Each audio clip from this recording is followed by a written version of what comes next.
ಈ ವಿಡಿಯೋವನ್ನು ನೋಡುವ ಮುನ್ನ ನೀವು ಇನ್ನೂ ಕೂಡ ನಮ್ಮ ಚಾನೆಲ್ ಅನ್ನು ಸಬ್ಸ್ಕ್ರೈಬ್ ಆಗದಿದ್ದರೆ ಸಬ್ಸ್ಕ್ರೈಬ್ ಆಗಿ ಮತ್ತು ಈ ವಿಡಿಯೋಗೆ ಒಂದು ಲೈಕ್ ಮಾಡಿ. ಸ್ನೇಹಿತರೆ, ಲೈಫ್ಲೈನ್ ಕನ್ನಡ ಜಿಕೆ ಅಡ್ಡಾದ ಮತ್ತೊಂದು ವಿಡಿಯೋಗೆ ಸ್ವಾಗತ. ನನ್ನ ಹೆಸರು ಭರತ್, ಡಿಗ್ರಿ ಓದುತ್ತಿದ್ದೇನೆ. ನಮಗೆ ಫೈನಲ್ ಇಯರ್ ಇರುವಾಗ ಒಬ್ಬರು ಗೆಸ್ಟ್ ಟೀಚರ್ ಒಬ್ಬರು ಬಂದಿದ್ರು. ಅವರನ್ನು ನಾನು ಹಿಂದೆ ನೋಡಿರಲಿಲ್ಲ. ಒಮ್ಮೆಲೆ ಕ್ಲಾಸ್ ರೂಮ್ಗೆ ಬಂದ್ರು. ನಾವು ಮೊದಲೇ ಹರಟೆ ಹೊಡೆದುಕೊಂಡು ಕುಂತಿದ್ವಿ.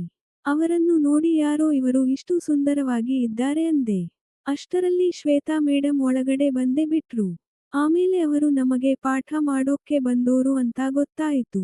ಅದನ್ನು ಕೇಳಿ ನನಗೆ ಖುಷಿಯಾಯ್ತು. ಮೊದಲೇ ಕಾಲೇಜಿನಲ್ಲಿ ಎಲ್ಲ ವಿಷಯದಲ್ಲಿ ಮುಂದೆ ಇದ್ದ ನಾನು. ಹೀಗೆ ಕಿಟಲೆ ಮಾಡಿದಾಗ ನಮ್ಮ ಪ್ರಿನ್ಸಿಪಲ್ ನನಗೆ ಕರೆದು ಎಲ್ಲ ಲೆಕ್ಚರ್ ಎದುರು ನಿಲ್ಲಿಸಿ ಬೈದು ಬಿಟ್ರು. ಆಗ ಶ್ವೇತಾ ಮೇಡಮ್ ನಸು ನಗುತ್ತಿದ್ದರು. ಅದು ನನಗೆ ಗೊತ್ತಾಯಿತು. ಆಮೇಲೆ ಹೊರಗಡೆ ಬಂದಾಗ ಮೇಡಮ್ ಏನ ಖುಷಿ ಅಂತ ಹೇಳಿದೆ. ಅಷ್ಟರಲ್ಲಿ ನಮ್ಮ ಸ್ನೇಹಿತರು ಏನೇನು ಹೇಳಿಬಿಟ್ರು. ಅದಕ್ಕೆ ಅವರು ಸಿಟ್ಟಾಗಿ ಹೋದ್ರು. ಮರುದಿನ ಶ್ವೇತಾ ನನ್ನ ಕೆನ್ನೆಗೆ ಒಂದು ಹೊಡೆದು ಪತ್ರ ಕೊಟ್ರು. ಆದರೆ ಅಲ್ಲಿ ಯಾರೂ ಇರಲಿಲ್ಲ. ಪತ್ರ ತೆರೆದು ನೋಡಿದೆ. ಅದರಲ್ಲಿ ಪ್ರೇಮವನ್ನು ಒಪ್ಪಿಕೊಳ್ಳುವಂತೆ ಬರೆದಿತ್ತು. ಅಲ್ಲದೆ ಫೋನ್ ನಂಬರ್ ಹಾಕಿ ನನ್ನ ಹೆಸರು ಬರೆದಿತ್ತು. ಇದನ್ನು ನೋಡಿ ದಿಕ್ಕು ತೋಚಲಿಲ್ಲ. ಯಾಕೆಂದರೆ ನನಗೆ ಗೊತ್ತಿಲ್ಲದೆ ಯಾರೋ ಮೇಡಂಗೆ ಪತ್ರ ಕೊಟ್ಟಿದ್ರು. ಆಮೇಲೆ ಮೇಡಂಗೆ ಸಾರಿ ಕೇಳಿ, ಇದು ನಾ ಬರೆದಿಲ್ಲ ಅಂದೆ. ನಿಜವಾಗಿಯೂ ಯಾರು ಬರೆದಿದ್ದಾರೆ ಅವರನ್ನು ಹಿಡಿದುಕೊಂಡು ಬರುತ್ತೇನೆ ಅಂದೆ. ಈ ವಿಷಯ ಯಾರಿಗೂ ಹೇಳದಂತೆ ಬೇಡಿಕೊಂಡೆ. ಮೊದಲೇ ಸಿಟ್ಟಿನಲ್ಲಿ ಇದ್ದ ಅವರು ನನ್ನ ಮಾತಿಗೆ ಬೆಲೆ ಕೊಡದೆ ಕ್ಲಾಸಿನಲ್ಲಿ ಬಣ್ಣ ಬಯಲು ಮಾಡುತ್ತೇನೆ ಬಾ ಅಂದ್ರು. ಆಮೇಲೆ ನಾನು ಕ್ಲಾಸಿಗೆ ಹೋದೆ. ಅಷ್ಟರಲ್ಲಿ ಮೇಡಮ್ ಬಂದ್ರು. ನನಗೆ ಭಯ ಶುರುವಾಯಿತು. ಆದ್ರೆ ಶ್ವೇತಾ ಮೇಡಮ್ ಅವತ್ತು ಕ್ಲಾಸ್ ಮುಗಿಸಿ ಸುಮ್ಮನೆ ಹೋಗಿಬಿಟ್ರು. ಆಗ ನನಗೆ ಸ್ವಲ್ಪ ಧೈರ್ಯ ಬಂತು. ಆದ್ರೆ ಪತ್ರ ಯಾರು ಬರೆದಿದ್ದಾರೆ ಅಂತ ನಾನು ಹುಡುಕೋಕ್ಕೆ ಹೋಗಲಿಲ್ಲ. ಆಮೇಲೆ ಹೀಗೆ ಕಾಲೇಜು ಮುಗಿದೇ ಬಿಡ್ತು. ಓದು ಬಿಟ್ಟು ಒಂದು ಕಡೆಗೆ ಕೆಲಸ ಮಾಡಿಕೊಂಡು ಜೀವನ ನಡೆಸುತ್ತಿದ್ದೆ. ಈ ವೇಳೆ ಹೋಟೆಲ್ಗೆ ತಿಂಡಿ ತಿನ್ನೋಕ್ಕೆ ಹೋದಾಗ ಅಲ್ಲಿ ಶ್ವೇತಾ ಮೇಡಮ್ ಭೇಟಿಯಾದ್ರು. ನಾನು ಹೇಗಿದ್ದೀರಿ ಮೇಡಮ್ ಅಂದೆ.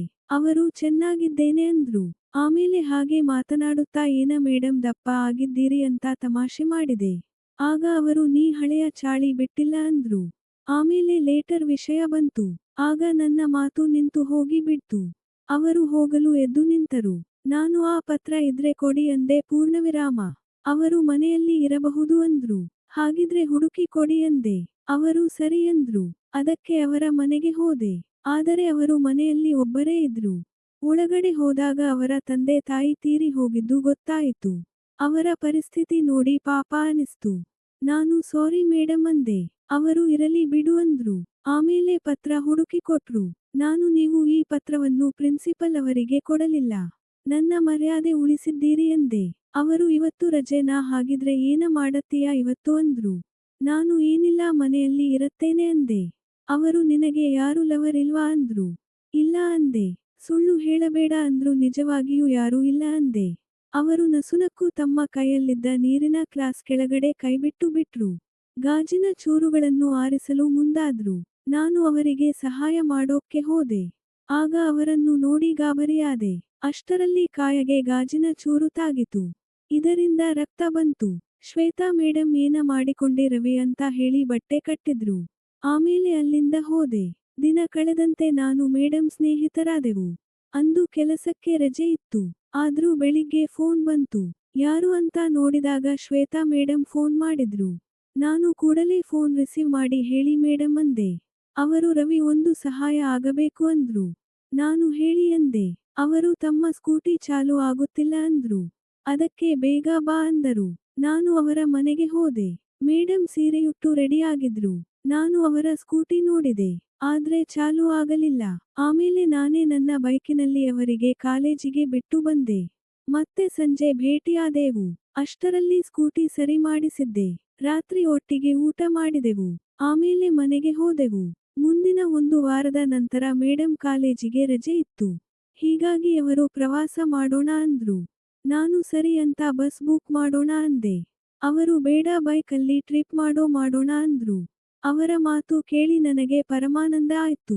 ಬಳಿಕ ಮಾರ್ಕೆಟ್ಗೆ ಹೋಗಿ ಬೇಕಾದ ವಸ್ತುಗಳನ್ನು ಕೊಂಡು ತಂದೆ. ಮರುದಿನ ಬೆಳಿಗ್ಗೆ ಪ್ರವಾಸ ಆರಂಭ ಮಾಡಿದ್ವಿ. ಅಷ್ಟರಲ್ಲಿ ಕೇರಳ ಗಡಿ ದಾಟಿ ಮುಂದೆ ಹೋಗಿದ್ವಿ. ಸಂಜೆ ಆದ ಕಾರಣಕ್ಕೆ ಅಲ್ಲಿಯೇ ಒಂದು ರೆಸಾರ್ಟ್ ನೋಡಿ ಉಳಿದುಕೊಂಡ್ವಿ. ಇಬ್ಬರು ಒಟ್ಟಿಗೆ ಫೈರ್ ಕ್ಯಾಂಪ್ ಮಾಡಿ ಮಾತನಾಡುತ್ತಾ ಕುಂತೆವು. ಇದೇ ವೇಳೆ ಆ ಕೆಲಸದ ಬಗ್ಗೆ ಹೇಳಿದೆ. ಶ್ವೇತಾ ಮೇಡಂ ಸರಿ ಆದ್ರೆ ಇಲ್ಲಿಯೇ ಕೆಲಸ ಮಾಡಿ ಇಲ್ಲಿಯೇ ಮುಗಿಸಿ ಬಿಡಬೇಕು ಅಂದ್ರು. ಊರಿಗೆ ಹೋದ ಮೇಲೆ ಆಗೋದಿಲ್ಲ ಅಂದ್ರು. ನಾನು ಸರಿ ಎಂದೆ. ನಾನು ಸಂಪೂರ್ಣ ಕೆಲಸ ಮುಗಿಸಿದೆ. ಮರುದಿನ ಎದ್ದು ಪುನಃ ಪ್ರವಾಸ ಆರಂಭ ಮಾಡಿದ್ವಿ. ಹೀಗೆ 3 ದಿನದ ಪ್ರವಾಸ ಬಹಳ ಖುಷಿ ಜೊತೆಗೆ ನನಗೆ ಕೆಲಸ ಕೊಟ್ಟು. ಆಮೇಲೆ ವಾಪಸ್ ಊರಿಗೆ ಬಂದ್ವಿ. 3 ತಿಂಗಳು ಕಳೆಯಿತು. ಒಂದು ದಿನ ಶ್ವೇತಾ ಮೇಡಂ ಅಳುತ್ತಾ ಮನೆಯಲ್ಲಿ ಇದ್ರು. ನಾನು ಅವರ ಮನೆಗೆ ಹೋದೆ. ವಿಷಯ ಗೊತ್ತಾಯಿತು. ನಾನು ಭಯದಲ್ಲಿದ್ದೆ. ಏನ ಮಾಡಬೇಕು ಗೊತ್ತಾಗಲಿಲ್ಲ. ಆಮೇಲೆ ಧೈರ್ಯ ಮಾಡಿ ನಮ್ಮ ಮನೆಗೆ ಕರೆದುಕೊಂಡು ಹೋದೆ. ನಮ್ಮ ಮನೆಯಲ್ಲಿ ಅಮ್ಮ ಯಾರೋ ಇವಳು ಹುಡುಗಿ ಅಂದ್ರು. ನಾನು ಎಲ್ಲ ವಿಷಯ ಹೇಳಿದೆ. ಅಮ್ಮ ಕೋಪದಲ್ಲಿ ಒಂದು ಏಟು ಕೊಟ್ರು. ಅಪ್ಪನಿಗೆ ಕರೆದ್ರು. ಆಮೇಲೆ ಅಮ್ಮ ಆರತಿ ತಂದು ಒಳಗಡೆ ಕರೆದುಕೊಂಡು ಹೋದ್ರು. ಆದ್ರೆ ಅಪ್ಪ ನನ್ನೊಂದಿಗೆ ಮಾತನಾಡಲಿಲ್ಲ. ಆಮೇಲೆ ಒಂದು ದಿನ ನಿಗದಿ ಮಾಡಿ ನಮ್ಮ ಕಲ್ಯಾಣ ಮಾಡಿದರು. ನಮಗೆ ಒಂದು ಗಂಡು ಮಗು ಕೂಡ ಆಯ್ತು. ಆಮೇಲೆ ಮನೆಯಲ್ಲಿ ಸಂಭ್ರಮ ಹೆಚ್ಚಿತು. ಅಷ್ಟರಲ್ಲಿ ನಾನು ಅಪ್ಪನ ಬ್ಯುಸಿನೆಸ್ ಮುಂದುವರೆಸಿಕೊಂಡು ಹೋಗುತ್ತಿದ್ದೆ. ಶ್ವೇತಾ ಮೇಡಂ ಕೂಡ ಮನೆಯಲ್ಲಿ ಬಡಮಕ್ಕಳಿಗೆ ಟ್ಯೂಷನ್ ಹೇಳುತ್ತಾರೆ. ಸಮಯ ಸಿಕ್ಕಾಗ ಬಡವರಿಗೆ ಸಹಾಯ ಮಾಡುತ್ತಾರೆ. ಅವರ ಗುಣ ನೋಡಿ ಮನೆಯಲ್ಲಿ ಅಮ್ಮ ಅಪ್ಪ ಇಷ್ಟಪಡಲು ಶುರು ಮಾಡಿದ್ದಾರೆ. ಇದೀಗ ನಮ್ಮ ಮನೆಯಲ್ಲಿ ನಾವು ಖುಷಿಯಿಂದ ಇದ್ದೇವೆ.